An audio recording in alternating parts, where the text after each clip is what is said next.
Cek-cek suaraku kedengeran. Aman, aman. Mohon maaf kalau agak rame ya, karena saya di perpustakaan. Kalau rame banget, kabarin aja biar aku stop. Preferensi VOE, rasain aja. Karena ini isu agama dan saya di tengah-tengah IPB, jadi mohon maaf kalau ada hal-hal yang sensitif. Dan tentu akan sangat sensitif sih sebenarnya. Tapi nggak apa-apa, ini hanya untuk kepentingan debat, tidak mewakili pandangan saya pribadi. Oke, saya akan mulai pidato saya dalam 3, 2, 1.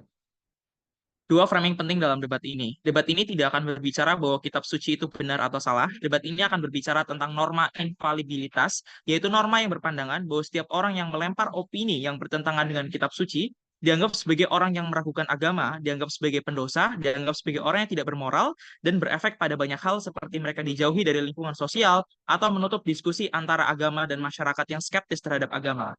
Norma adalah sesuatu yang berhubungan dengan perilaku manusia, yang memberikan batas tentang baik dan buruk, salah dan benar, moral dan tidak moral, yang memunculkan berbagai atensi-atensi lain seperti penghukuman, penghakiman, atau hal-hal lain yang berhubungan terhadap perilaku yang distandarisasi oleh manusia tentang apa yang moral dan apa yang tidak moral, apa yang baik dan apa yang tidak baik.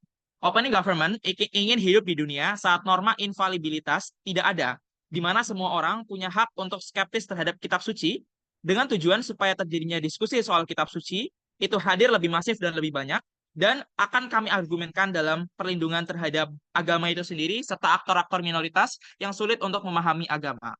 Argumen pertama kami, di mana kami berargumen bahwa dunia tanpa infalibilitas akan melindungi agama itu sendiri untuk tetap relevan terhadap status quo dan melindungi aktor-aktor minoritas dari kelompok agama itu sendiri yang sulit dalam memahami apa itu agama dan berpikir yang lebih relevan tentang status quo yang berhubungan dengan agama. Tuntutan manusia modern yang semakin skeptis terhadap agama, seperti adanya gerakan sosial, masuknya modernisasi atau westernisasi dari Barat yang yang berpandangan bahwa sains lebih tinggi dari agama, membuat agama dan ajaran agama di status quo mulai dipertanyakan bahkan di negara-negara konservatif sekalipun.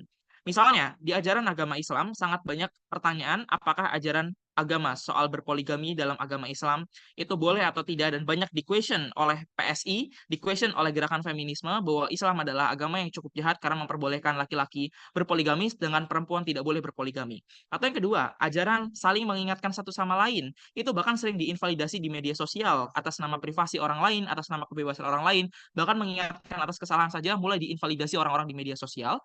Dan ini adalah hal yang kami sayangkan di status quo karena hal-hal ini semakin masif, dan bagaimana solusi dunia seperti ini. Sayangnya, banyak sekali orang yang belum mengerti tentang ajaran agama secara mendalam. Misalnya, tujuan poligami zaman Nabi adalah melindungi para janda, bukan untuk kepuasan nafsu menikahi biduan kaya raya. Namun sayangnya, ajaran agama adalah sesuatu yang sulit dan dimengerti oleh orang-orang awam atau orang-orang dengan average agama atas beberapa alasan penting. Satu, kitab suci adalah sesuatu yang sifatnya sangat kontekstual. Ajaran agama poligami di masa Nabi itu mungkin akan berbeda dan mungkin tidak relevan dengan poligami yang ada saat ini, atau hal-hal yang berhubungan dengan Yesus yang atau Buddha dan seterusnya. Biasanya kitab suci itu diturunkan perlahan-lahan tergantung dengan kejadian apa yang terjadi di masa itu, sehingga orang-orang sulit untuk memahami bahkan setiap arti dan maknanya. Yang kedua, bahasa yang berbeda seperti bahasa Arab atau bahasa Ibrani yang kita sendiri nggak ngerti tanpa translate.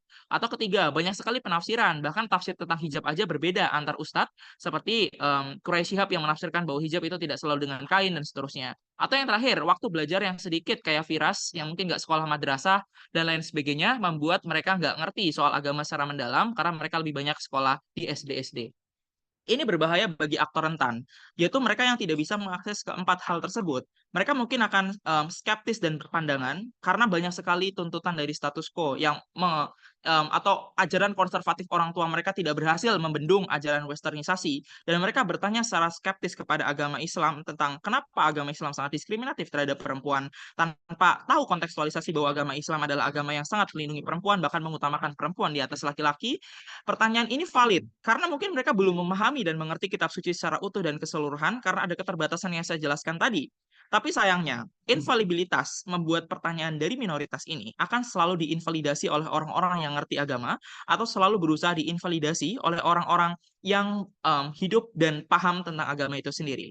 Hal ini karena aktor mayoritas yang hidup di dunia dengan invalidasi, yang paham dan sebenarnya mengerti tentang agama yang sebenarnya, akan selalu mengaliniasi mereka dan menginvalidasi perasaan pertanyaan-pertanyaan mereka dan perasaan skeptis mereka sedari awal karena dianggap sebagai orang yang tidak bermoral atau orang yang meragukan agama.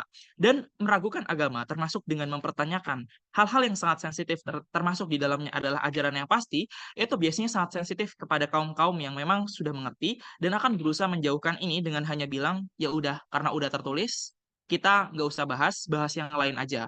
Tapi yang lain, kalaupun nanti opposition akan berargumen banyak kok ustadz-ustadz yang udah progresif yang udah nyasar kayak gini kayak Ustadz Miftah dan seterusnya. Tapi sayangnya norma ini sudah mengakar bagi setiap individu dan bagi setiap kalangan.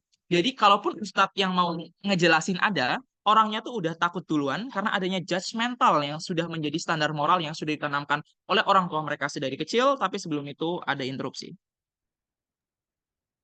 Kan selalu ada orang yang bingung dengan agama. Kenapa tiba-tiba orang-orang yang bingung ini akan bisa melawan orang-orang yang terpelajar walaupun dari kitabnya sendiri mungkin bisa salah di sisi kalian?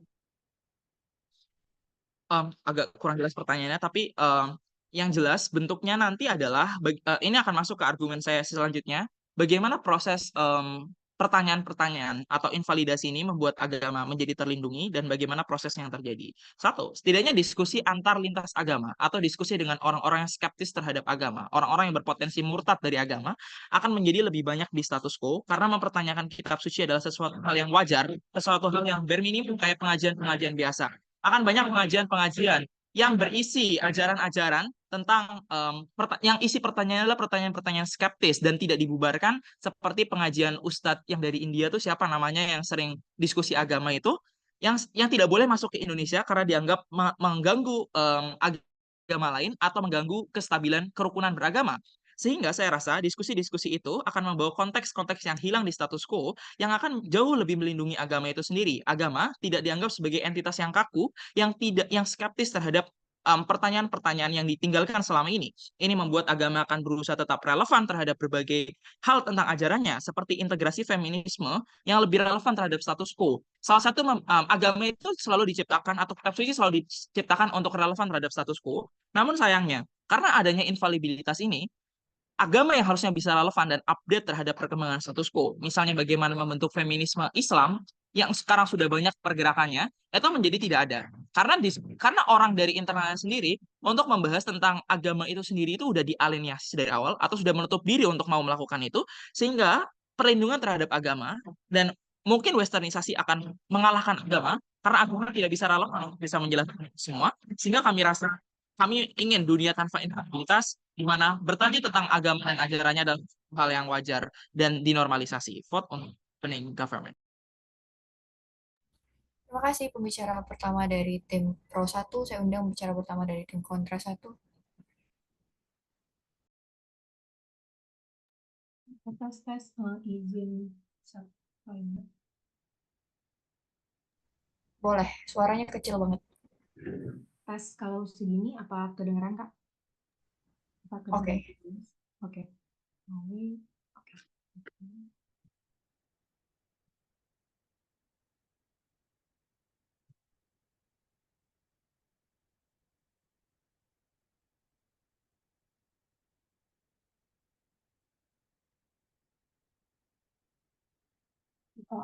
Interupsi diperbolehkan melalui chat atau raise hand. Kalau tidak saya baca, mohon jangan spam dan mohon jangan melalui verbal karena dapat mengganggu pidato dan trigger warning kalau misalnya ini akan membahas isu sensitif karena yang membahas tentang agama dan lain sebagainya.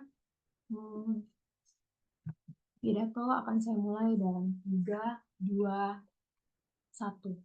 Satu isu besar yang dibawa oleh OG adalah mereka tidak mau kalau ini di infalibilitas atau kita menjadikan kitab suci sebagai norma yang pasti atau norma yang 100% kami percaya. Mereka takut akan adanya chaos seperti kayak banyak pro dan kontra tentang poligami yang ada di status quo atau bagaimana orang-orang pada akhirnya ngingetin orang lain tapi kayak dengan ya ngingetin orang lain, ini kan ada di kitab dan lain sebagainya. Mereka nggak mau chaos-chaos itu terjadi di sisi mereka. Juri, tapi permasalahannya adalah masalah-masalah yang dihadirkan OG tersebut adalah hadir dari salahnya implementasi yang belajarnya masih minim, dan mereka juga sadar tentang hal itu. Kayak misalnya poligami yang dipermasalahkan adalah yang seperti yang OG bawa tadi. Poligami yang dipermasalahkan adalah ya implementasinya salah. Mereka malah misalnya misalnya laki-laki menikahkan cewek-cewek yang seharusnya janda, tapi malah mereka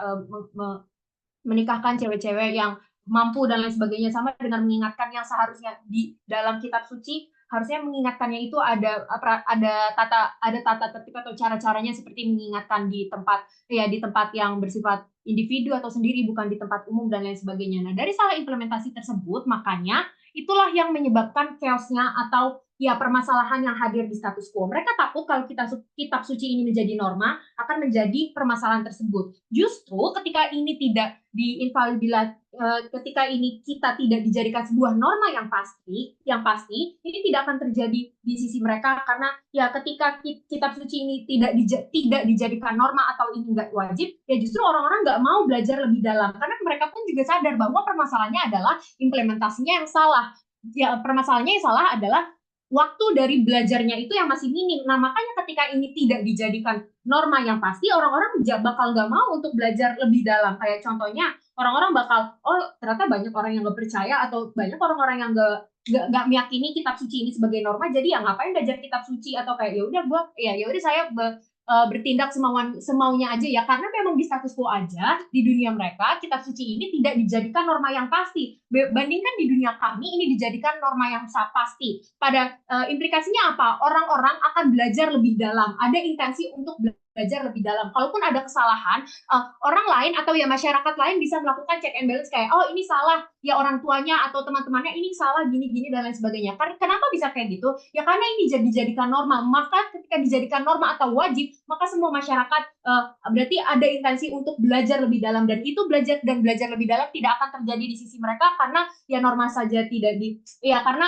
kitab suci aja tidak dijadikan norma 100% atau tidak dijadikan norma pasti, maka masalah poligami atau masalah kekeosan justru akan terjadi lebih dalam pada sisi mereka. Tapi kita lihat apa urgensi kami dalam perdebatan ini. Satu, kami ingin menjelaskan kenapa infabilitas kitab suci jika dipertahankan di status quo itu akan bagus, tapi yang kedua, kenapa infabilitas kitab suci untuk dijadikan norma akan lebih baik kepada masyarakat secara umum atau secara sosial. Juri, lihat di status quo bagaimana ya kita tahu memang dunia ini sudah progresif, banyak sekali permasalahan, ya banyak sekali perubahan permasalahan dan lain sebagainya. Kita lihat bagaimana ada masyarakat progresif yang mereka mungkin percaya agama, tapi pada akhirnya ada dari mereka yang menilai kitab adalah ya tidak benar, atau misalnya hanya omong kosong. Tapi di lain sisi ada masyarakat konservatif yang dimana dia sangat percaya terhadap keyakinannya, apa yang diajarkan di agamanya, hingga pada akhirnya dia belajar dengan pasti, dia belajar dengan benar, hingga pada akhirnya dia mengimplementasikannya tersebut kepada kehidupannya sehari-hari. Pada akhirnya tujuan dari kita menginfabilitas kitab suci untuk dijadikan norma yang pasti atau norma yang wajib kita terapkan adalah, satu, ini akan menetapkan standar moral atau prinsip hidup, atau yang kedua, ini tidak akan memecah kedamaian di status quo yang seperti yang dibahas oleh OG, ketakutan seperti kayak chaos dan lain-lain, karena kami rasa setiap agama mempercayai kitabnya masing-masing. Analisis yang pertama, satu, menetapkan standar moral. Ini akan menetapkan standar moral dan prinsip hidup pada akhirnya lebih terarah. Juri, di dunia yang penuh perbedaan ini, di dunia yang penuh kekacauan ini, seperti yang tadi, ya misalnya kayak kamu mungkin niatnya baik, kayak mengingatkan orang lain kayak pakai ciputnya dong, tapi itu pada akhirnya di status quo bisa menimbulkan kekacauan karena cara mengingatkan yang salah dan lain sebagainya. Chaos ini hadir dari salahnya implementasi. Pada akhirnya ketika ada kitab suci yang dijadikan suatu standar moral atau dan ini pasti, dan berarti semua orang pada akhirnya mau berusaha untuk belajar, maka ada standar moral yang akhirnya dipatuhi oleh semua anggotanya sesuai anggota dalam agama-agamanya, agar mereka berperilaku sesuai harapan dari agamanya tersebut. Contohnya misalnya setiap agama setiap kitab pasti memiliki ajaran-ajaran yang baik. Contohnya kayak agama ingin rukun antar umat. Berarti implementasinya apa? Di dalam kitab tersebut diajarkan toleransi, menghargai pendapat, keyakinan, kepercayaan, dan lain sebagainya. Komparasinya bagaimana? Kalau nggak dijadikan sebuah norma atau tidak dijadikan kepercayaan 100% pada warga-warganya, pada akhirnya satu, orang-orang jadi nggak punya standar moral yang pasti. Karena kalaupun ada orang yang percaya, kalau ini nggak diwajibin, berarti ada yang percaya, ada yang tidak. Nanti orang-orang yang mempercaya ini ketika dia mengimplementasikannya, misalnya dia mengimplementasikan toleransi misalnya, nanti orang-orang yang nggak percaya ini atau yang tidak menjadikannya moral ini bakal mendiskriminasi, ih ngapain percaya kitab itu kan hanya omong kosong, itu nggak perlu itu nggak perlu dipercaya kali dan lain sebagainya. Akan ada diskriminasi terhadap orang-orang yang percaya ini. Tapi yang kedua, pada akhirnya akan membuat diskriminasi terhadap orang yang mempercayai ini karena ini tidak dijadikan standar norma. Dan analisis lebih lanjut adalah pada akhirnya tidak ada prinsip hidup yang lebih terarah karena ya tidak ada norma yang pasti dalam kehidupan mereka karena ada yang percaya, ada yang tidak. Karena ketika kita sudah membuat standar norma aja itu masih banyak yang melanggar, apalagi ini tidak dijadikan standar norma, maka rasio untuk yang melanggar itu pasti akan lebih banyak dan justru kekacauan akan jauh lebih banyak pada sisi pemerintah. Tapi yang kedua, infabilitas kitab suci terhadap masyarakat akan lebih baik pada norma sosial. Pada akhirnya apa? Kitab suci pada umumnya itu mengajarkan nilai-nilai yang baik ya sesuai dengan keadaan masyarakatnya. Contohnya kamu tidak boleh mencuri karena itu mengambil hak orang lain. Nah, pada akhirnya ketika mereka menjadikan itu suatu norma dalam kehidupannya dan menerapkannya ke dalam kehidupannya, ya pada akhirnya individu-individu orang-orang pada akhirnya bisa bertindak di sosial lebih terarah atau lebih terarah agar sesuai dengan kitab norma tersebut. Implikasinya apa? Ya pada akhirnya mereka akan ada kontrol sosial karena mereka berjalan atau karena mereka melakukan hidup agar sesuai dengan kitabnya tersebut. Maka dari itu bangga membuka kasus kontra. Terima kasih pada pembicara pertama dari kontra 1 atau OO. Saya undang pembicara kedua dari OG atau pro 1. Oke, bentar. Wait. CG mau ke toilet, boleh 1 menit ya? Oh, oke.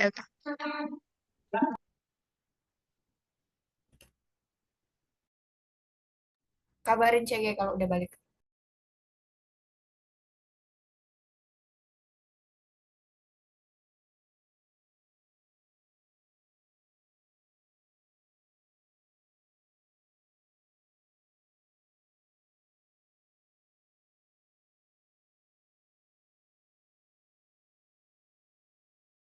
Boleh, CO.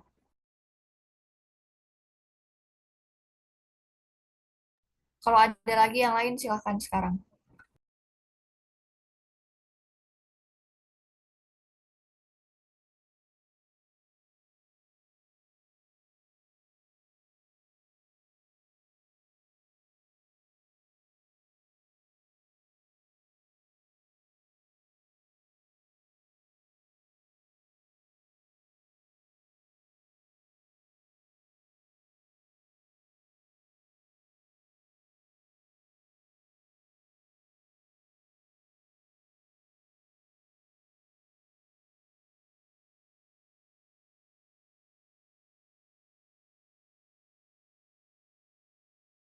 Oke, tinggal tunggu CO ya. CO kalau sudah balik tinggal konfirmasi.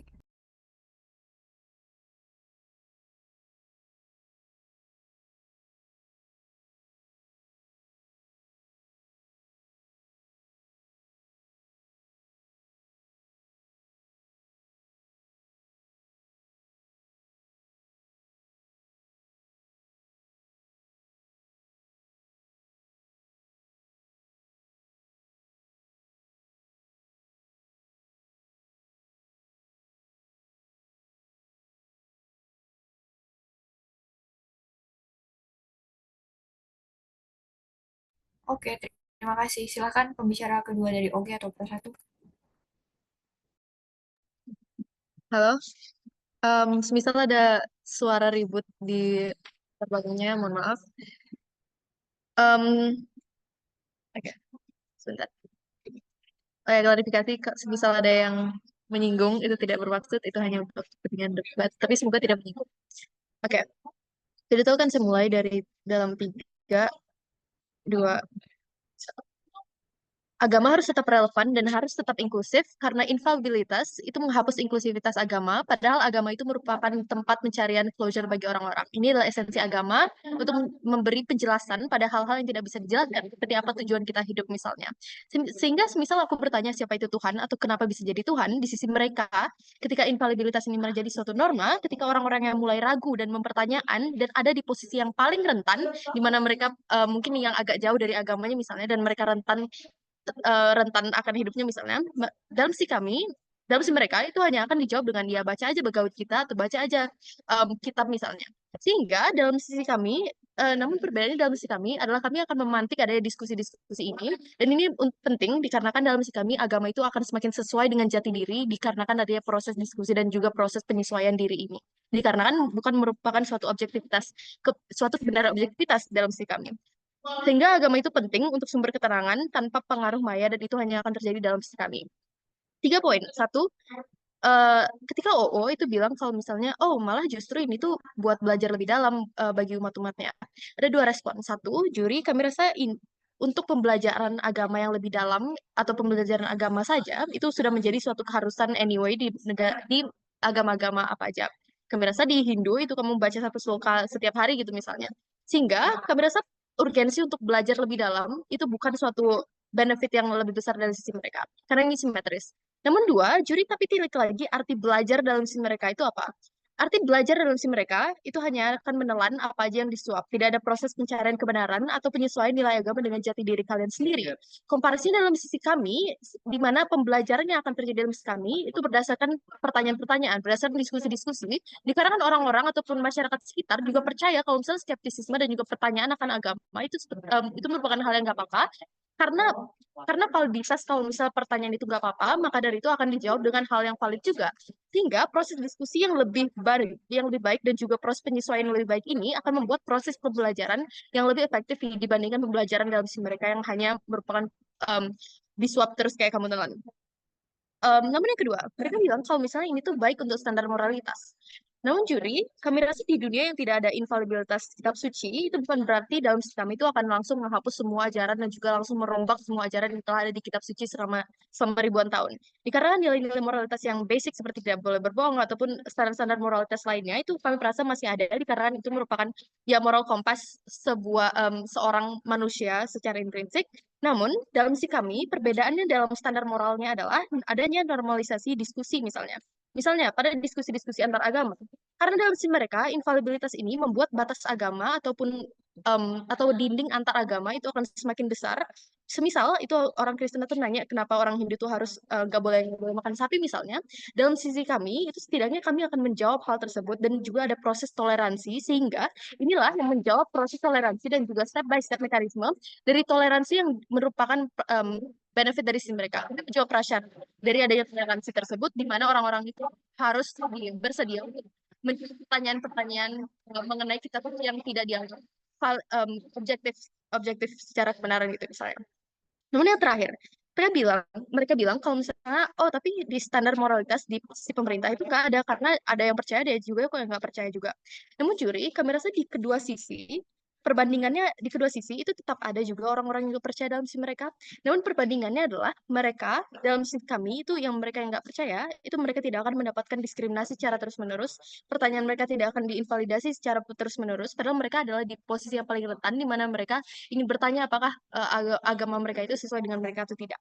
Plus kami percaya kalau misalnya perbedaan keyakinan itu nggak apa-apa anyway, skeptisisme itu nggak apa-apa anyway, bukan suatu hal yang moral untuk kita mendiskriminasi orang lain hanya karena perbedaan keyakinan, dan hal itu akan terjadi dalam sisi mereka. Diskusi yang akan terjadi di sisi kami itu kalau misalnya minoritas itu nggak jawab, minoritas itu nggak mendapatkan jawaban misalnya, dan mereka misalnya nggak mendapatkan jawaban yang puas, namun hal itu tetap nggak apa-apa dikarenakan ya at least pertanyaan mereka sudah dijawab. Masuk ke dalam argumen mengenai kondisi sosiopolitik yang lebih baik. Kami berargumen ketika infalibilitas kitab suci menjadi suatu norma, ini akan menjadi likely untuk disalahgunakan seperti parpol yang mengatasnamakan agama dan paling sesuai dengan nilai-nilai agama untuk memberi ilusi bahwa mereka lah yang sepatutnya memimpin tetap menyemimpin. Tetapi scrutiny dan juga kritik masyarakat yang krusial dalam demokrasi karena itu merupakan pendapatan masyarakat itu akan dihapuskan dalam sim mereka. Ada beberapa alasan kenapa ini menjadi strategi yang sering dipakai dan terutama dalam sim mereka. Dua, satu, politik itu tentang siapa yang mendapatkan paling banyak massa. Kami rasa agama udah memiliki jaminan terhadap hal tersebut dan tidak perlu mengeluarkan lebih banyak uang ataupun modal untuk misalnya bagi-bagi bansos gitu misalnya. Kemudian yang kedua, era sekarang politik itu udah semakin ketat. Banyak parpol baru, masyarakat ada demand yang terus berevolusi misalnya. Sehingga banyak yang menggunakan jalan pintas, misalnya dengan perubahan aturan MK ataupun dengan menggunakan konteks-konteks agama ini, yang kan diperbesar dalam konteks di mana masyarakat itu semua percaya kalau misalnya kitab suci dan juga agama itu merupakan suatu hal yang objektif secara kebenaran yang objektif. Sehingga bagaimana atmosfer politik yang terjadi di dunia mereka. Insentif politisi untuk turun ke lapangan dan juga mencari isu-isu real itu akan menurun karena adanya jalan pintas ini yang dianggap lebih efektif dan juga lebih efisien secara modal misalnya. Namun ini berarti insentif politisi untuk benar-benar membantu dan juga membantu masyarakat yang rentan seperti minoritas-minoritas misalnya itu akan menurun dan mereka tidak akan didengar di dalam kasus terburuknya. Namun yang B, bagi masyarakat yang ingin mengkritisi politisi-politisi ini, mereka itu akan terjadi dua hal juga. Satu, insentifnya itu akan turun pada awalnya dikarenakan ada label agama yang memberi ilusi dari objektivisme ini. Jadi mereka hanya akan meredam pertanyaan-pertanyaan mereka dan hanya akan menerima aja apa yang dikatakan oleh si politisi. Kemudian yang kedua, orang-orang lain itu juga akan menginvalidasi pertanyaan kamu dikarenakan oh ya udah, tapi at least dia sesuai dengan nilai-nilai agama gitu misalnya. Sehingga konteks infalibilitas agama itu hanya akan dipergunakan secara buruk dalam sisi mereka dan kami tidak ingin kondisi sosiopolitik seperti ini. Kenapa politik itu menjadi hal yang penting untuk dibicarakan? Karena juri kami percaya pada akhirnya politik adalah instrumen yang mendiktasi jalannya hidup kamu, yang merasa bagaimana politik ataupun bagaimana politisi akan berjalan, itu akan mendiktasi bagaimana kamu kesejahteraan melalui kebijakan-kebijakan misalnya. Dan komparasinya, di mana dunia ini bukan norma misalnya, itu berarti politisi itu tidak memiliki cara lain untuk mendapatkan norma, mendapatkan massa selain dengan turun secara langsung gitu misalnya. Sehingga kami rasa secara politik ataupun secara justifikasi dan juga secara praktikalitas agama kami lebih baik bangga menjadi OG.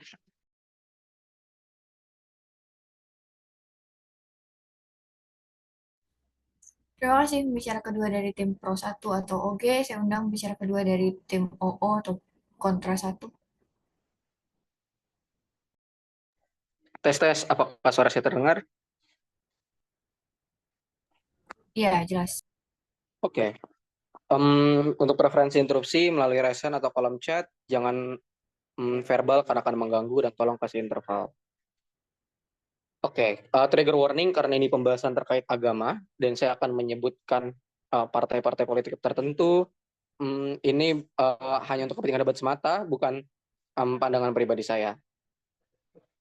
Oke. Oke, argumentasi akan dimulai dalam 3, 2, 1. Sebenarnya kasus OG itu simpel. Satu terkait diskusi, dua terkait pemanfaatan infalibilitas kitab suci. Tapi mari kita bahas satu persatu. Mereka bilang, diskusi akan terjadi di dunia mereka dan di dunia kita itu nggak ada. Tapi kami rasa ini nggak eksklusif, karena kami rasa diskusi terkait kitab suci itu akan tetap ada di dunia kami. Komparasinya apa? Komparasinya setidaknya di dunia kami, output akhir dari diskusi itu adalah bagaimana penafsiran sebenarnya dari kitab suci tersebut. Contoh, banyak kok pemuka agama seperti Ustadz dari Islam yang turun ke jalan di Eropa untuk jawab pertanyaan orang-orang yang nggak paham terkait ajaran Islam. Ini membatalkan premis OG terkait pertanyaan minoritas akan selalu diinvalidasi pada akhirnya. Tapi komparasi kenapa di dunia mereka pada akhirnya akan buruk? Karena kami rasa diskusi di dunia mereka, output akhirnya adalah apakah isi kitab suci itu salah atau benar, bukan penafsirannya seperti apa. Tapi kenapa output akhir kitab suci itu salah dan benar itu buruk? Karena kami rasa yang melakukan diskusi itu bukan selalu pemuka agama. Sesimpel adanya diskusi antara teman, antara individu Islam dengan individu Kristen misal, yang saling membahas ajaran agama masing-masing. Ini buruk karena mereka nggak memiliki kapabilitas setinggi itu atau tidak memiliki pengetahuan setinggi itu terkait ajaran agama mereka. Tapi kami rasa ini juga akan buruk ketika output akhir di dunia OG itu adalah salah atau benarnya kitab suci. Karena ini akan berimplikasi pada dua hal. Satu, ini ketika kitab suci pada akhirnya outputnya adalah salah, ini akan buruk atas dua hal. Satu, ini akan mengurangi kepercayaan penganut agama yang melakukan proses diskusi tersebut. Atau yang kedua, ini akan memvalidasi orang-orang yang nggak percaya agama atau mau murtad ketika mereka mendengarkan atau terlibat dalam proses diskusi tersebut. Sehingga seluruh kasus OG terkait proses diskusi itu runtuh. Tapi yang kedua, mereka bilang, oh infalibilitas kitab suci itu akan dimanfaatkan oleh kepentingan pihak tertentu, seperti parpol yang mau dipilih sehingga mereka menggunakan kitab suci. Tapi kami rasa ini sejalan dengan karakterisasi individu dunia modern yang Oge sampaikan, di mana ya individu dunia modern itu udah skeptis terkait pengajaran agama, pun mereka udah progresif pada akhirnya. Meskipun ada juga masyarakat yang konservatif, tapi pada akhirnya nggak apa-apa, karena kuantitasnya itu beda. Masyarakat yang progresif itu jauh lebih banyak daripada masyarakat konservatif. Itulah kenapa partai agamis seperti PKS di Indonesia itu tetap kalah di pemilu dari partai nasionalis seperti PDIP. Ini membuktikan infalibilitas kitab suci itu tidak bisa mendikte kondisi politik sebuah negara seperti yang OG katakan. Seluruh kasus OG terkait proses diskusi, terkait kepentingan orang tertentu seperti partai politik, seluruhnya runtuh. Tapi masuk ke dalam poin argumentasi. Kami rasa ini adalah ini membicarakan terkait apakah ketika dijadikan norma ini baik atau buruk, dan ini yang nggak pernah dijelasin oleh tim pemerintah pembuka. Saya akan jelasin yang pertama, apa yang akan terjadi ketika infalibilitas kitab suci ini dijadikan norma. Dua isu. Satu, kami rasa kitab suci ketika infalibilitas kitab suci dijadikan norma, ini akan membuat kitab suci tersebut akan dijadikan pedoman bagi masyarakat. Kenapa ini penting? Karena kami rasa manusia itu membutuhkan satu sama lain untuk survive dari bencana, ancaman, dan berbagai kondisi yang merugikan lainnya. Salah satu hal yang paling bisa menyatukan manusia dan aksesibel untuk seluruh masyarakat tanpa membeda-bedakan, yaitu membuat standar moral yang dipatuhi oleh seluruh anggota sehingga semuanya berperilaku sesuai harapan anggota, yaitu melalui agama, melalui kitab suci mereka. Tapi komparasi di dunia pemerintah, standar moral itu akan abstrak. Setiap individu akan memiliki prinsip dan standar moral sendiri yang berbeda-beda, karena mereka nggak wajib untuk mempercayai kitab suci secara penuh, karena mereka tidak dipaksa oleh norma. Karena kami rasa norma itu bersifat paksaan, jadi kalau misalnya individu tertentu melanggar norma, mereka akan dikucilkan atau dimusuhi oleh masyarakat. Tapi kami rasa, even if di dunia pemerintah pembuka standar moralnya ada, ini standar moralnya ini akan dibentuk berdasarkan insentif pragmatis atau berdasarkan konsep utilitarian, yang mana ini nggak akan pernah aksesibel untuk seluruh golongan masyarakat. Contoh, masyarakat miskin akan terabaikan karena mereka nggak punya bargaining power sebesar itu untuk yang terlibat dalam pembentukan standar moral di masyarakat. Tapi kami rasa kalau kitab suci agama ini nggak akan mandangan golongan tertentu. Misal golongan miskin pada akhirnya akan tetap bisa aksesibel untuk terlibat dalam standar moral karena mereka merupakan golongan agama tersebut. Tapi yang kedua, kami rasa memang akan ada demonisasi bagi individu yang tidak berperilaku sesuai pedoman dari kitab suci yang dijadikan norma, di mana orang-orang akan selalu dianggap salah kalau bertentangan dengan kitab suci karena si kitab suci itu selalu benar. Tapi kami rasa ini pada akhirnya nggak apa-apa. Karena kenapa? Karena tindakan individu yang bertentangan itu pada akhirnya melanggar standar moral yang udah ditetapkan oleh masyarakat, bukan? Tapi ketika infalibilitas kitab suci ini dipertahankan menjadi norma, ini akan menjadi alat kontrol sosial paling efisien. Karena mau nggak mau orang-orang itu harus memenuhi, dan standar benar dan salah itu akan objektif karena berdasarkan ajaran kitab suci tersebut. Tapi kami rasa kenapa ini menjadi alat kontrol sosial yang paling efisien? Karena sesimpel ini nggak bisa dibantah atas seluruh pandangan apapun yang dimiliki individu dalam masyarakat. Tapi yang kedua, saya akan menjelaskan terkait proses pembuatan keputusan individu yang akan dipengaruhi oleh infalibilitas kitab suci yang dijadikan norma. Tapi sebelum itu, apakah ada interupsi dari CG? 1, 2, 3. Oke, masuk ke dalam isu yang kedua terkait proses pembuatan keputusan individu yang berkaitan dengan infabilitas kitab suci sebagai norma. Kami rasa konsep benar dan salah dalam pembuatan keputusan individu di dunia pemerintah itu akan abstrak. Kenapa? Karena nggak ada standar moral pasti yang mutlak. Individu itu akan merasa selalu menjustifikasi tindakan mereka karena mereka merasa mereka merasa seluruh tindakan yang mereka lakukan itu ada alasannya. Even if di dunia kami masyarakat itu akan mendemonisasi individu tertentu karena keputusan mereka, kami rasa nggak apa-apa. Karena yang penting kepentingan masyarakat komunal itu akan tetap terjaga pada akhirnya. Karena kami rasa ini nggak akan pernah dibenarkan secara prinsip untuk mengutamakan kepentingan individu tertentu aja, sehingga ini mengorbankan kenyamanan dan ketentraman kehidupan masyarakat secara luas. Oposisi nggak bisa bilang nanti kalau misalnya minoritas dari agama tertentu itu nggak akan dipertimbangin dalam pembentukan standar moral. Karena kami rasa toleransi itu eksis di status quo, jadi akan tetap ada penghormatan terhadap minoritas di dunia kami. Tapi even if toleransinya belum ada, tapi kami rasa ini nggak apa-apa. Karena kenapa? Karena individu minoritas itu tetap punya hak, mereka tetap punya kuasa, dan mereka tetap punya opsional untuk pindah ke komunitas atau masyarakat lain. Ketika infabilitas kitab suci dijadikan norma, mereka nggak akan pernah memaksa individu untuk stay dalam komunitas tersebut. Jadi pada akhirnya individu itu akan tetap punya pilihan pada kehidupan mereka. Sehingga berdasarkan seluruh analisis tersebut, oposisi pembuka menang. Terima kasih bicara kedua dari tim OO atau kontra 1 untuk membuka perdebatan di tim penutup. Saya undang bicara pertama CG atau Pro 2.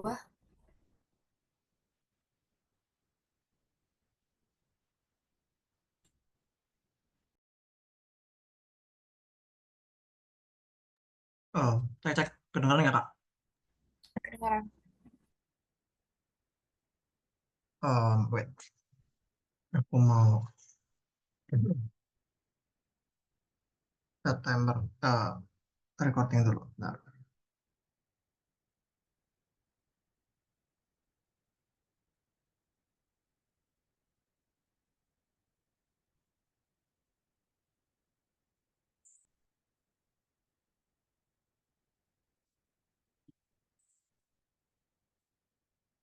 POI ntar unmute aja. Bakal prioritasin opening.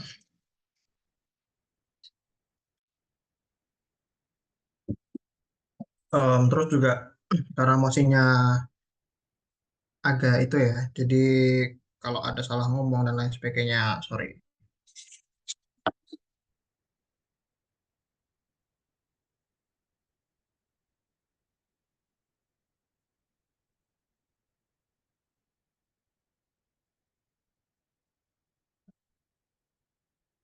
Mulai pidato dalam 3, 2, 1.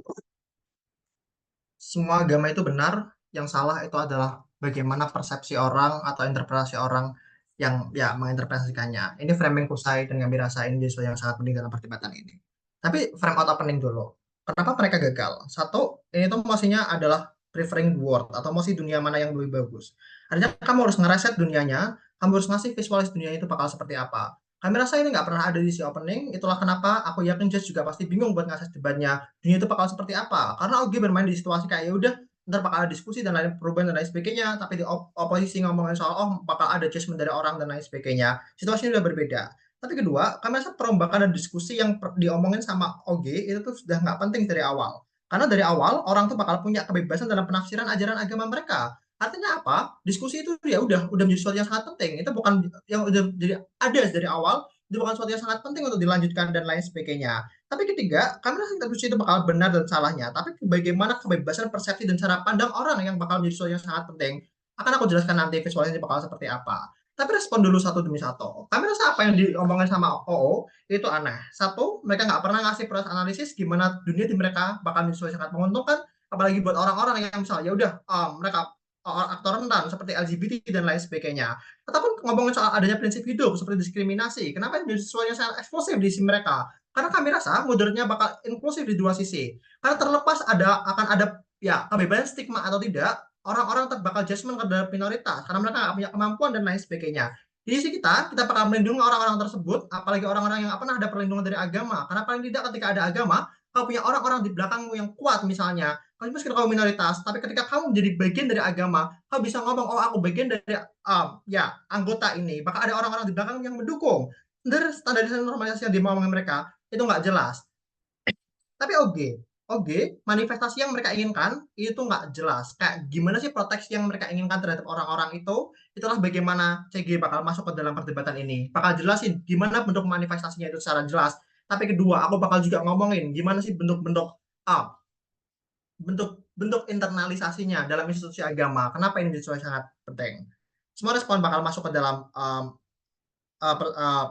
argumen saya. Tapi ngomong yang pertama, bagaimana dunia CG bakal bisa memberikan dampak yang lebih besar dalam 3 perspektif lapisan masyarakat. Konteks dulu, 2 hal. Gimana visualisasi agamanya?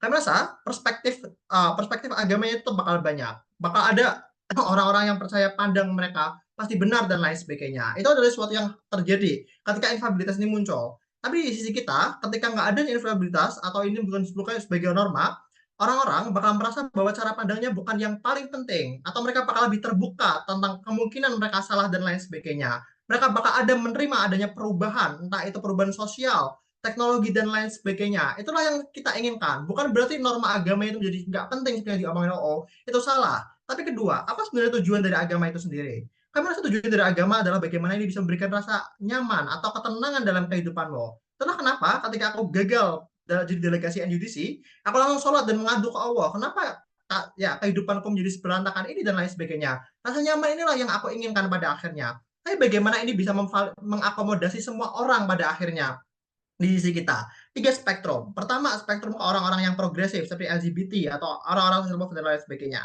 Di sisi kita, mereka bakal bisa dan punya akomodasi buat mengekspresikan agama mereka. Interpretasi agamanya itu bakal luas. Misalnya, kalau kamu saling mencintai, itu bukan cuma cowok sama cewek misalnya. Itu cowok sama cowok atau cewek sama cewek itu jadi sesuatu yang oke. Ada orang-orang yang bakal ya udah, kita nggak bakal ngomong kayak gitu, tapi mereka bakal tetap ya happy dan lain sebagainya. Ini jadi sesuatu yang sangat penting. Tapi kenapa ini penting? 2 hal. 1, ini bakal ngasih rasa nyaman ke kamu karena kamu nggak ngerasa dosa misalnya ketika kamu jadi bagian dari LGBT dan lain sebagainya.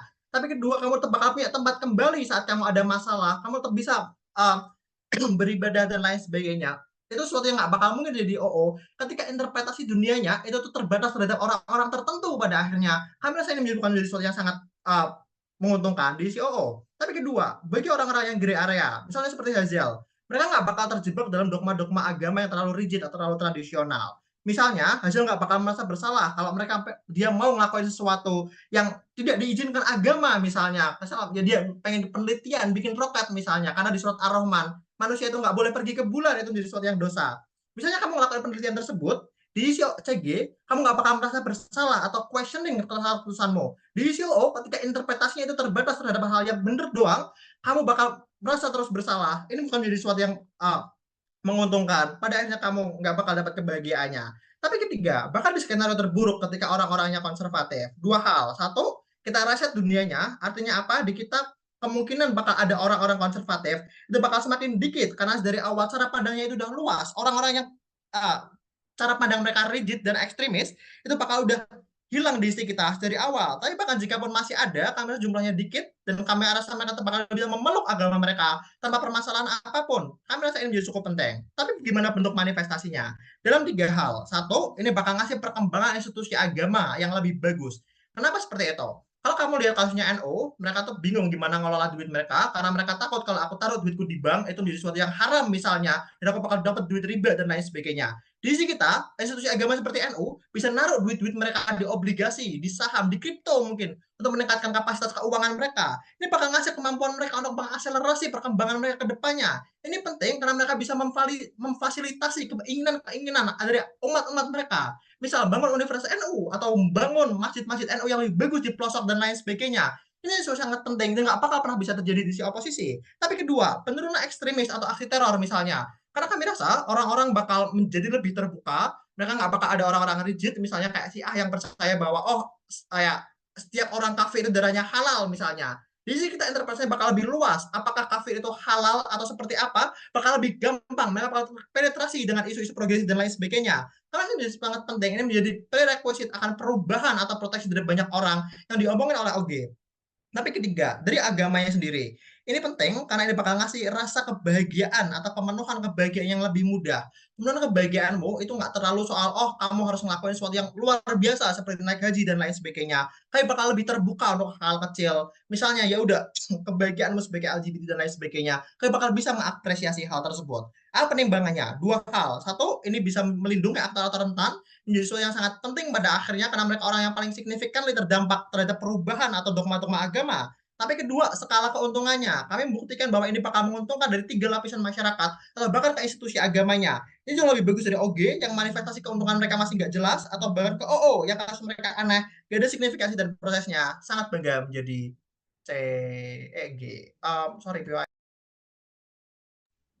Terima kasih pada pembicara pertama dari tim Pro 2 atau CG. Saya undang pembicara pertama dari Kontra 2 atau CO.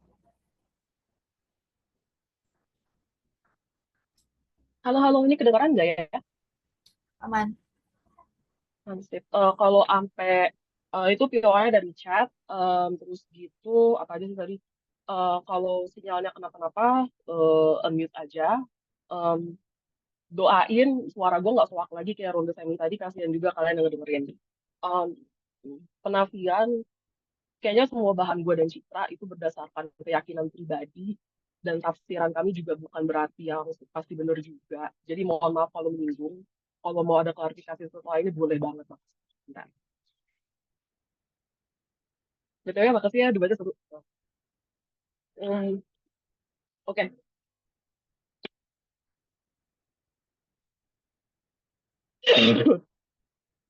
Untuk terakhir kalinya, debat akan bentar, timer. Untuk terakhir kalinya hari ini, debat akan saya mulai dengan pantun. Selama ikut Yesus, nggak apa-apa kalau salah kaprah. Yang penting nggak salah langkah daripada ikut nabi palsu. Lainnya kebalik tapi ya udah. Yohanes 1 ayat 1 mengatakan bahwa pada mulanya adalah firman, firman itu bersama-sama dengan Allah dan firman itu adalah Allah. Pun ada ayat yang mengatakan bahwa carilah dulu kerajaan surga dan segala kebenarannya, maka semua itu dalam kurung semua berkat, semua ilusi hubungan dengan Tuhan dan lain sebagainya akan ditambahkan kepadamu. Apa artinya ini? Pertama, ini adalah dunia yang ingin kami bela, bahwa Alkitab, kitab-kitab suci dan lain sebagainya adalah kebenaran yang absolut bagi orang-orang yang memang mengikuti agama-agama tersebut. Kedua, bahwa pada akhirnya absolut ini yang paling penting dan eksklusif. Karena guess what? Dunia ini kan tidak di dalam vakum. Artinya, kompas moral seperti yang datang dari budaya yang di luar dari agama, dari pelajaran edukasi, dari adanya muncul paham-paham demokrasi, filsafat, dan lain sebagainya, politik, kepentingan, dan segala macamnya tetap akan ada. Tetapi nilai moralitas yang untuknya irasional, yang harus kita tuang mentah-mentah dan bulat-bulat inilah yang akan kami bela di dalam dunia ini. Ada beberapa klarifikasi yang ingin saya bawakan di dalam debat ini. Pertama, bahwa agama emang nggak rasional, guys. Sifat dan fungsinya itu ada patokan moral yang eksklusif dan harus dibatasi, melawan kedagingan, membuat segala keinginan duniawi kita menjadi invalid.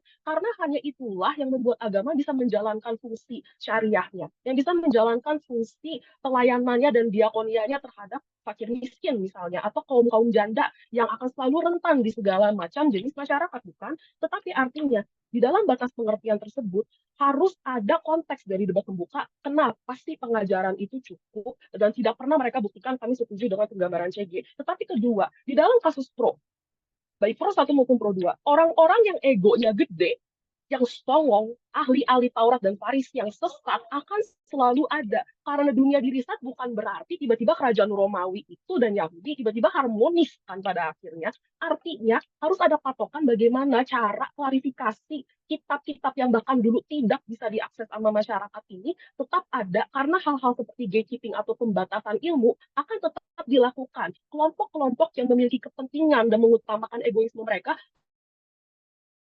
akan tetap ada. Maka oleh karena itu kami percaya bahwa kami akan masuk dari aktor yang paling strategis, bukan selamanya aktor yang paling rentan, tetapi pengajar dan bentuk interpretasi yang inherent dalam agama sendiri. Karena kitab suci itu tuh ambigu, guys. Capek banget gue jadi anak pendeta dari lahir, itu tuh harus interpretasi ayat. Tapi di saat yang bersamaan sampai sekarang pun gue mau baca Amsal pun masih tetap dapat interpretasi yang baru. Dan itu gue sendiri gimana orang-orang yang udah ahli dalam agama kan. Nah makanya emang ini halnya membingungkan, tapi harus kita telan bulat-bulat bahwa kitab ini tetap benar apa adanya supaya kita terus mencari apa bedanya dengan OO dan OG. penyalahgunaan itu akan tetap ada dan orang jahat ada. Kalau salah gunanya, entah kenapa caranya, tim-tim pembuka itu tuh mau ngebela interpretasi yang paling benar. Kami percaya bahwa kalau emang ada salah tafsir, tinggalin aja nabi palsunya, tinggalin aja acara sesatnya. Makanya Yesus pun bisa membalikkan bait suci karena orang Farisinya udah nggak benar lagi kan. Jadi itu bukan beban pembuktian di dalam debat ini sebenarnya guys. Tetapi yang kedua adalah kehadiran kitab ini yang membuat orang ingin mencari interpretasi lagi, dan yang paling penting itu tuh bukan khalayak umum, tetapi orang-orang yang bisa mengerti dan menginterpretasi hal tersebut. Di dalam Pro 1, pemakaian partai politik itu bisa salah. Pro 2 mencoba extend dengan bilang bahwa oh nanti akan ada pemakaian lebih baik karena masih lebih berterima. Kami tidak merasa bahwa hal ini tuh selamanya valid. Mengapa? Karena penerimaan norma sebagai absolut dari perspektif masyarakat. Artinya, kalau misalnya ini tidak absolut, kualitas iman pun akan melemah. Karena masyarakat justru bisa melihat bahwa secara inherent Tuhan dan agamanya itu sendiri bisa salah. Sifat inherentnya adalah penggunaan sebagai patokan moral yang tadi seperti saya bilang melekat dengan figur Tuhannya. Ini yang eksklusif di dalam agama-agama yang memiliki kitab suci. Itulah alasan mengapa ajaran animisme, dinamisme, kalau misalnya ada kritik, tiba-tiba budayanya ikutan melemah, prakteknya dibilang barbar, dibilang invalid, orang kulit putih, dan lain sebagainya. Tetapi kita bisa melindungi semua itu hanya jikalau kita memvalidasi ada kebenaran yang absolut di dalam tafsiran masing-masing. Bahkan jikalau multi tafsir sekalipun. Seperti misalnya, mengapa di dalam umat Kristen, pada awalnya ajaran Yahudi yang dianggap eksklusif, di dalam dunia status quo masih ada perkembangan dalam perjanjian baru tanpa kita harus menginvalidasi perjanjian lama. Karena ternyata ada perbedaan budaya dan urgensi. Bagaimana kesalahpahaman di dalam Islam tentang apa yang dimaksud ke dalam kaum kafir misalnya masih bisa diklarifikasi dan kita masih bisa melakukan toleransi agama karena toh orang-orang masih mencari bagaimana hidup bersama dan lain sebagainya, bukan? Tetapi apa yang eksklusif dan bukan pengulangan dari OO. Kami melihat bahwa di sini sudah ada karakterisasi dari kitab suci itu sendiri. Pertama bahwa ada tier-tiernya, ada tingkat-tingkatnya. Kitab-kitab yang didikte atau jatuh langsung ke pangkuan Nabi Muhammad misalnya, itu adalah yang paling tinggi. Sunnah itu selalu lebih tinggi dibandingkan dengan fatwa, dan selalu lebih tinggi lagi dibandingkan dengan fikih. Kitab-kitab yang murni itu yang didiktekan kepada Nabi Musa, selalu lebih tinggi ketimbang dengan surat-surat rasul dan lebih tinggi ketimbang dengan interpretasi. Makanya ada pemurnian dari Yahudi ke Kristen Katolik, kemudian dimurnikan lagi oleh Kristen Protestan. Artinya semua diskusi yang diinginkan selalu akan terjadi. Tetapi kita harus melihat bahwa implementasi ini hanya bisa terjadi dan penafsirannya itu sendiri sebelum semua diskusi terjadi atau diskusinya itu masih di dalam ruang lingkup orang-orang yang secara agama masih intelektual, harus melihat bahwa kebenaran itu absolut. Mengapa? Karena diskusi kita itu begini. Kalau kita mengandalkan siapa yang lebih pintar dan siapa yang paling benar, artinya konteks-konteks masa lalu itu hilang. Arsip-arsip konteks budayanya itu hilang. Kita tidak mengerti bagaimana majelis ulama bisa menafsirkan apa yang masih valid dan apa yang sudah harus berubah seiring berjalannya zaman. Di dalam dunia Kristen, kita bisa melihat bahwa, oh, makanan haram dan halal dulu memang tidak boleh karena ada simbolisme di balik itu. Karena ternyata itu makanan-makanan yang tidak sehat, banyak penyakitnya. Tetapi sekarang, kalau misalnya imanmu sudah kuat, artinya kamu makan hal-hal yang sudah dipersembahkan ke dewa pun gak masalah, karena imanmu sudah lebih kuat. Karena Yesus sudah datang untuk menebus dan memperbaiki hubungannya, dan konteks pemahaman ini belum terjadi di perjanjian lama, tetapi kita harus mengerti kenapa orang tersebut memiliki budaya yang berbeda, jikalau tidak dipertahankan bahwa ini adalah kebenaran absolut dan didikte dari Tuhan sendiri. Pun kalau misalnya kita melihat bahwa agama itu tuh sifatnya bisa diskriminatif dan restriktif. Agama kan melawan kedagingan, jadi memang harus ada batasan-batasan yang kita anggap, oh iya, ini yang sepatutnya. Bukan berarti agama tidak bisa inklusif sama sekali, tetapi ada patokan-patokan untuk menginterpretasi bentukan apakah kegiatan atau itikat yang pasti salah pada akhirnya. Kami percaya bahwa pada akhirnya inilah sifat-sifat inherent yang paling masuk dengan konteks, dan hanya kami membawakan ICO, kami ingin menang. Terima kasih.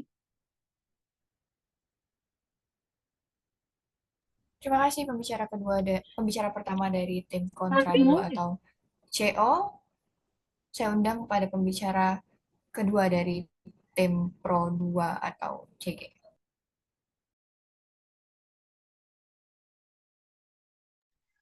Oh, apakah suara saya terdengar dengan jelas? Jelas. Oke. Kalau misalkan putus dan nggak jelas, silahkan langsung di stop saja. Untuk referensi interupsi, silahkan raise hand.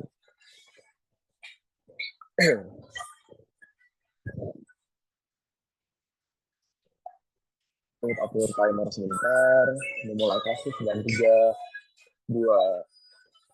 Berkembangnya nilai progresif pada dunia status quo menandai bahwa ada perubahan kebutuhan dan dinamika zaman yang membuat nilai-nilai yang ada itu akan selalu bergeser secara inherent pada akhirnya. Pertama, banyak orang-orang terasingkan oleh nilai agama konservatif karena agama bersifat mutlak dan tidak bisa diubah.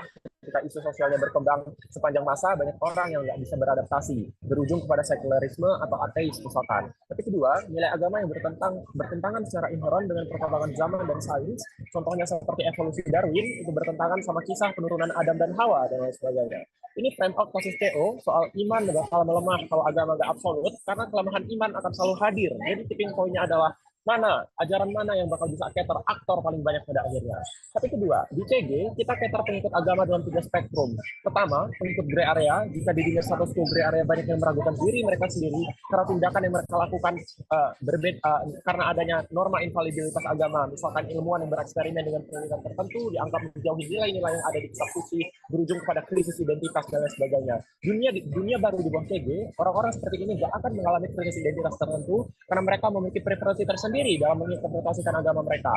Kedua, pengikut progresif, aktor paling rentan yang tetap membutuhkan entitas tertinggi misalkan seperti Tuhan sebagai pegangan mereka, tetapi teralienasi karena mereka memegang nilai progresif berlawanan seperti misalkan kaum marginal, LGBT, dan lain sebagainya. Tapi ketiga, pengikut konservatif dalam skenario terburuk dunia baru di bawah CG akan tetap ada pengikut konservatif, mereka akan tetap mengikuti agama mereka terlepas dari infalibilitas kitab suci ini sebuah norma atau bukan, karena mereka akan tetap percaya sama ajaran mereka. Tapi kedua, faktor pemantik konservatifisme di bawah CG itu udah nggak ada dari awal, karena infalibilitas kitab suci bukan lagi norma, kaum konservatif dan fanatik tidak akan ada karena mereka tahu kalau mereka mungkin salah dan sebagainya. Tapi komparasi dari setiap tim yang ada dalam debat ini, pertama pemerintah pembuka, satu-satunya yang mereka bawa adalah bagaimana bentuk relevansi agama kepada perkembangan dalam status quo itu harus ada bentuk skeptisisme tertentu.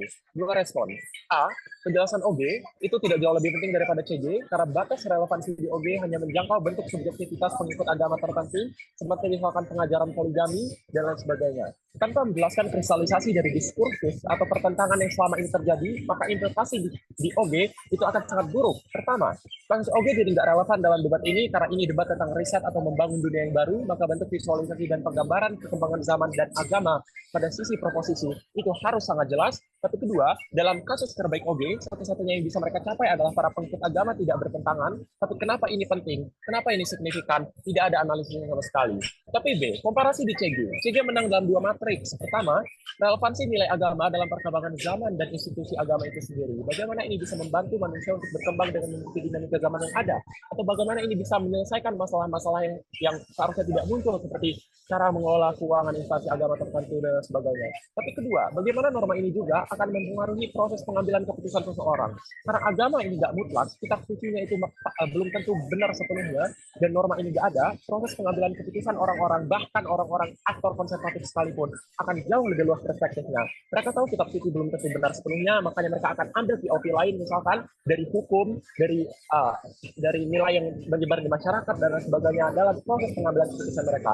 Implikasinya apa? Tindakan-tindakan ekstrim yang bisa merugikan aktor banyak ataupun collateral damage yang mungkin tercipta karena adanya proses pengambilan keputusan irasional tidak akan pernah tercipta di bawah CG. Tapi kita bahas 2 tim oposisi. Pertama, terkait oposisi penutup. Mereka berkata agama itu harus bersifat absolut. Karena apa? Karena mereka bilang, satu, agamanya itu memang nggak rasional dari awal, dan itu adalah cara agar fungsi dari agama itu bisa bekerja bagi para pengikutnya.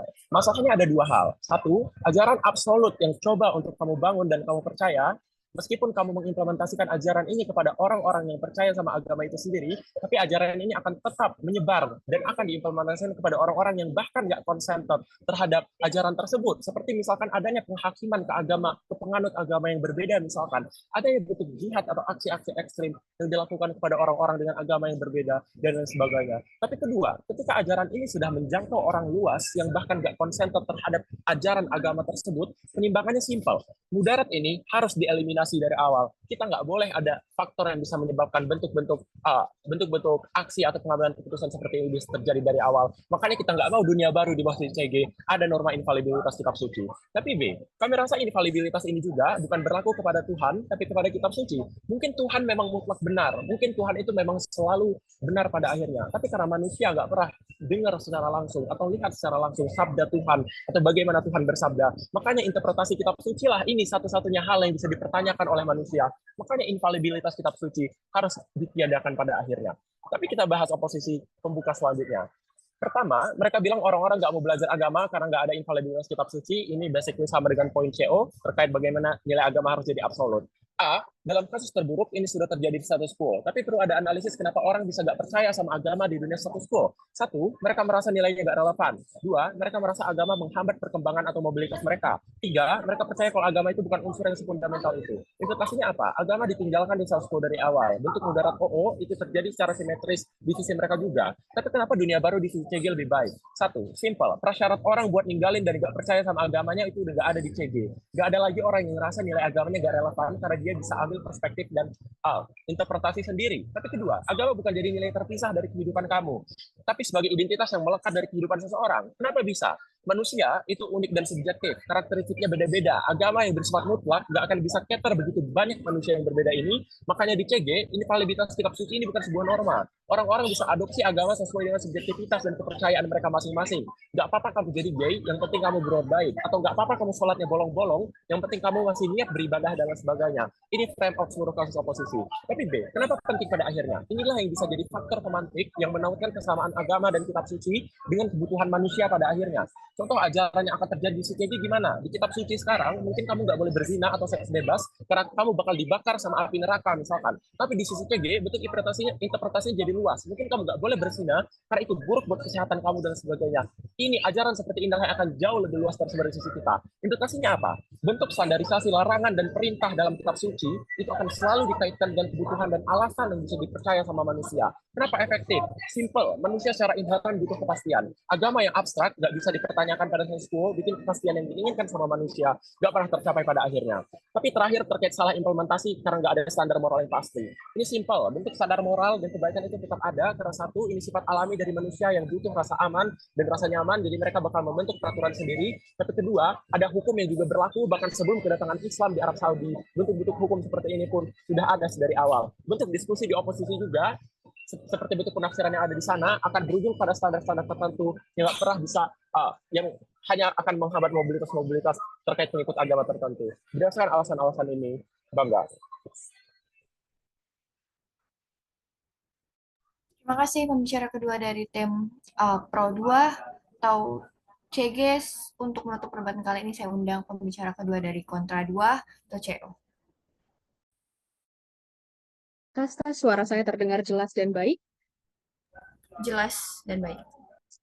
Baik, terima kasih. Sebentar. Oke, bentar, motornya lewat lagi. Sebentar ada motor. Enggak kok, Bapak sini. Oh, oke. Baik, selamat siang semuanya. Saya akan mulai pidato. Interupsi melalui raise hand ataupun kolom chat. Baik, mungkin agak berantakan, tapi harap bersabar dengan pidato saya. Baik, saya akan mulai pidato dalam 3, 2, 1. Kedua, tim pemerintah menuntut oposisi untuk menjawab kenapa agama harus bisa seinklusif itu atau bisa sebaik itu menerima semua orang dan seterbuka itu. Saya rasa itu bukan beban yang harus dibuktikan oleh oposisi. Mengapa demikian? Karena agama bukanlah pelajaran sosiologi yang bisa kamu ubah-ubah bentuknya. Bisa kamu pindahkan ke tempat lain, oke, berbeda dan itu tetap benar. Agama adalah sebuah doktrin pasti terkait sebuah nilai. Saya rasa itu tidak bisa ditoleransi dalam pemahaman agama seperti apapun. Baik, tentu saja respon untuk kedua tim oposisi. Namun yang pertama, saya akan membuktikan kenapa aktor di sisi kami kemudian tetaplah aktor yang paling penting untuk dibicarakan. Pertama, kami menyasar bahwa bagaimana orang dapat mendapat pemenuhan hak spiritualitasnya hanya jika kita punya acuan yang tetap terhadap nilai atau doktrin tersebut. Shannon menjelaskan ini dalam 7 menit, sangat berapi-api, sangat baik. Kedua, kami juga membuktikan bagaimana agama berperan dan beroperasi di tengah masyarakat, bukan hanya sebagai moral kompas seperti yang dijelaskan OO, tapi tentang bagaimana kita menjadikan sebuah wadah diskusi justru terpantik dari adanya interpretasi-interpretasi, namun tetap harus ada acuan yang menyatakan kenapa ini benar atau kenapa ini salah. Sanggahan untuk CG terlebih dahulu. Pertama, CG mengatakan bahwa esensi agama adalah memberi rasa aman bagi individu yang memeluk agama tersebut. Kami merasa bahwa esensi rasa aman ini sudah ada. Kenapa? Karena agama sudah sangat akomodatif. Agama bersifat sangat personal saat ini. Misalnya, kamu bebas memiliki hubungan seperti apa dengan Allah dalam doamu di sepertiga malam. Juga misalnya ini sudah ada di status quo karena kamu bisa, misalnya kamu menganggap Allah sangat dekat di hatimu, itu juga sudah ada. Pun misalnya ada aktor rentan yang ingin dilindungi oleh CG dan juga OG, ini juga sudah ada interseksi atau segmentasi komunitas agama di status quo yang melindungi kelompok-kelompok ini. Kami juga merasa bahwa justru kalau mencari sisi aman dengan membuka invaliditas yang diinginkan oleh kedua tim pemerintah akan sangat buruk. Karena di sisi mereka, seorang aktor-aktor rentan ini akan semakin terpapar dan terbuka oleh hujatan, serta persekusi interpretasi yang ekstrim, dan perlu diingat persekusi yang interpretasi yang ekstrim ini lebih mayoritas atau lebih banyak di status quo pada akhirnya, sehingga justru kamu tidak lagi punya perlindungan apapun dan kamu semakin terpapar oleh komunitas-komunitas ekstrim yang justru dikhawatirkan oleh CG. Namun ada ekstensi di Firas, membuktikan bahwa bagaimana jumlah pemeluk agama nanti akan sangat berkurang misalnya dan lain-lain. Kami rasa dalam hal ini kita tidak memperdulikan tentang kuantitas saja, tapi juga tentang kualitasnya. Kenapa pada akhirnya, jika ini berkaitan tentang akhirat, tentang gimana kita akan hidup nanti di neraka jahanam atau di surga Firdaus, maka lebih baik untuk mengikuti apa yang pasti benar menurut agama dan Tuhanmu, tapi kamu memang diganjar oleh surga yang abadi kebaikannya. Daripada kamu terseret arus opini yang masif, bermacam-macam, tanpa ada acuan yang jelas, tapi tidak ada kepastian juga apakah kamu akan masuk surga atau tidak. Pramudia pernah mengatakan bahwa hidup ini sederhana, yang hebat hanya tafsir-tafsirnya. Oleh karena itu, tafsir manusia harus selalu punya acuan. Pemirsa sekalian, tetap respon untuk OG terlebih dahulu. OG berusaha mengatakan bahwa ini penting karena merupakan bentuk proteksi terhadap kelompok rentan juga. Saya rasa mereka mengatakan bahwa agama saat ini dipertanyakan oleh kaum progresif dan lain-lain. Pertama, proses pertanyaan dari kaum progresif ini adalah hal yang baik karena memantik diskusi dan menghasilkan segmentasi juga. Namun ketika OG mengatakan bahwa multi penafsiran membuat orang-orang mencoba selalu bertanya tapi diinvalidasi. Pertanyaan kami adalah kenapa OG menganggap bahwa semua pertanyaan ini merupakan pertanyaan yang selalu termotivasi dari niat yang positif dan baik. Kami sudah membuktikan bahwa agama bukanlah mata pelajaran. Agama merupakan doktrin, ajaran yang selalu punya patokan. Berarti ada standar toleransi tertentu terhadap perubahan-perubahan nilai yang penting. Kami juga merasa bahwa ketika OG mengatakan misalnya contoh Ustadz India yang tidak, misalnya contoh poligami gadis-gadis muda dan cantik, kami merasa ini hanya dilakukan oleh oknum tertentu, tidak mayoritas orang. Kedua, ini justru terjadi karena interpretasi sangat bebas. Kami sudah melihat bahwa acuan yang muncul sudah dijamin di Al-Quran, sudah jelas patokannya, menikahi kaum tertindas, fakir, rentan dengan tujuan untuk melindungi dan mengangkat derajatnya, serta mendapat ridho dari Allah. Ini sudah jelas di Al-Quran. Jika kita mempercayai ini, kita tidak akan menikahi gadis-gadis muda berkali-kali. Interpretasi bahwa, oh jadi saya bisa nikah terus, yang dicontohkan Gilang, justru terjadi karena orang-orang merasa bebas untuk mendefinisikan dan karena tidak percaya kepada invaliditas ini tadi. Justru kita bisa tunjuk bahwa interpretasi kamu salah. Kita bisa tunjuk bahwa poligami yang seperti itu buruk. Justru karena sudah ada acuan tetap di Al-Quran yang mengatakan bahwa karakteristik perempuan yang dinikahi sudah sangat spesifik. Saya rasa ini yang akan hilang di sisi tim pemerintah. Pun demikian, pemerintah OG juga berusaha mengatakan bahwa ini merupakan bentuk closure yang harus inklusif pada akhirnya. Kami rasa peran agama bukan untuk mencari closure saja, tapi peran agama adalah bagaimana kamu merasa terpenuhi kebutuhan spiritualmu. Kadang-kadang tidak rasional, memang betul. Tapi kenapa saya percaya dengan hal itu? Sangat personal, tidak masalah. Pemirsa sekalian. Juga OG berusaha mengatakan bahwa akan ada normalisasi diskusi di status quo karena ada nilai-nilai inklusif. Saya rasa ini sudah terjadi di kondisi saat ini. Bahkan akan lebih buruk di OG karena tidak ada acuan. Parameter pengambilan konsensus di sisi OG hanya berdasarkan mayoritas popularitas atau siapa yang lebih banyak setuju dengan melegalkan suatu hal yang sebenarnya haram dalam Al-Quran. Saya rasa parameter ini justru semakin buruk karena belum tentu ini akan adil dan paling baik untuk semua, serta juga akan semakin mengarahkan kepada terjebaknya orang terhadap nilai-nilai agama. Apakah dengan melakukan ini aku tetap bisa masuk surga Firdaus atau tidak? Saya rasa justru semakin membingungkan di pihak OG. Namun kenapa kami akan jauh lebih eksklusif dari 3 tim lain? Yang membuat kami beda dengan OO adalah OO membuktikan benefit sebagai standar moral dan lain-lain. Tapi CO secara eksklusif membuktikan peran institusi agama dalam pemenuhan kebutuhan spiritual dan kenapa akan jauh lebih buruk di sisi mereka. Kami merasa bahwa pertama, perlu diperhatikan kasus terburuk yang akan terjadi.